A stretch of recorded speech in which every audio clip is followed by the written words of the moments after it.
DLDO నివేదిక వచ్చి 4 నెలలు గడుస్తున్నా కార్యదర్శిపై చర్యలు ఎక్కడ?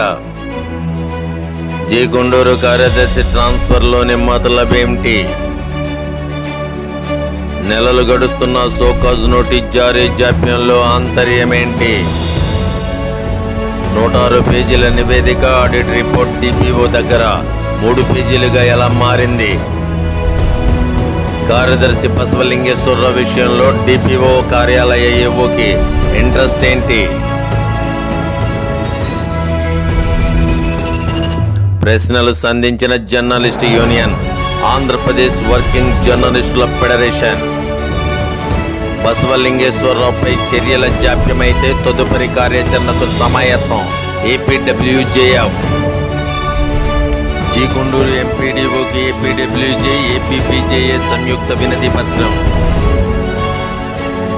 జర్నలిస్టులపై దాడులు బెదిరింపులు సహించబోము యూనియన్ లీడర్స్.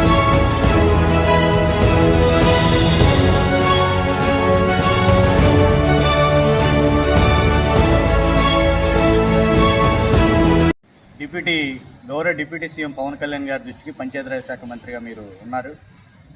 ఎన్టీఆర్ జిల్లా మైలవరం నియోజకవర్గం జీ గుంటూరు మండలం వెలగలేరులో బసవలింగేశ్వరం అనే పంచాయతీ కార్యదర్శి వెలగలేరు పంచాయతీలో సుమారు 16 లక్షల వరకు అక్రమాలకు పాల్పడ్డారని ఆ విషయం మీ శాఖ అధికారులే తెలిసిన విషయంని ఆధారం చేసుకొని మా విలేకరి రాంబాబు గారు వార్తని ప్రచురించారు. ఆ వార్తను ప్రచురించినందుకు ఆయన మీద వ్యక్తిగతంగా గాను లీగల్గా గాను చర్యలు తీసుకోవడానికి లీగల్ నోటీస్ పంపించారు. ఆ లీగల్ నోటీస్ని వ్యక్తిగతంగా పంపించడాన్ని ఏపీడబ్ల్యూజెఫ్ ఏపీబీజేగా మేము తీవ్రంగా ఖండిస్తున్నాం.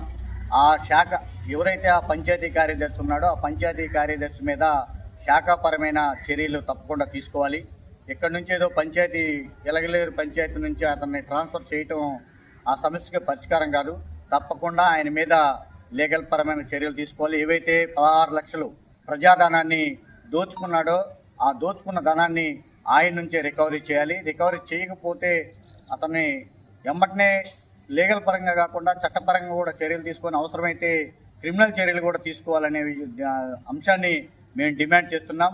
ఎవరైతే మా రాంబాబు గారు ఉన్నారో రాంబాబు గారి మీదకి వ్యక్తిగతంగా లీగల్ నోటీసులు ఇచ్చి ఆ లీగల్ నోటీసుని వెంటనే ఉపసంహరించుకోవాలని ఏపీడబ్ల్యూజెఫ్ ఏపీబీజేగా మేము డిమాండ్ చేస్తున్నాం. అదేవిధంగా జిల్లా కలెక్టర్ లక్ష్మీ షా గారు కూడా అదేవిధంగా డిపిఓ గారు కూడా ఈ దాని మీద స్పందించి క్షేత్రస్థాయిలో పరిశీలన చేసి ఇది మీ అధికారులు ఇచ్చిన నివేదిక 105 పేజీలు మీ నివేదిక ఉంది. ఈ నివేదిక ఆధారంగా ఇప్పటి వరకు ఎందుకు అతని మీద చర్యలు తీసుకోలేదనేది కూడా మేము ఈ సందర్భంగా ప్రశ్నిస్తున్నాం.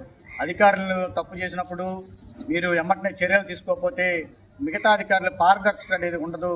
మిగతా అధికారులు కూడా దీన్ని ఎంతో నిర్లక్ష్యంగా వ్యవహరించదు. కాబట్టి మీరు వెంటనే స్పందించి ఎవరైతే అక్రమాలకు పాల్పడ్డాడో వెలగలేటి పంచాయతీ కార్యదర్శిగా పనిచేసిన బసవలింగేశ్వరం మీద చర్యలు తీసుకోవాలి. అవసరమైతే రికవరీ చేయడంతో పాటు ఆయన ఉద్యోగాల నుంచి కూడా తొలగించాలనేది మా ఏపీడబ్ల్యూజెఫ్ ఏపీబీజేగా మేము డిమాండ్ చేస్తున్నాం.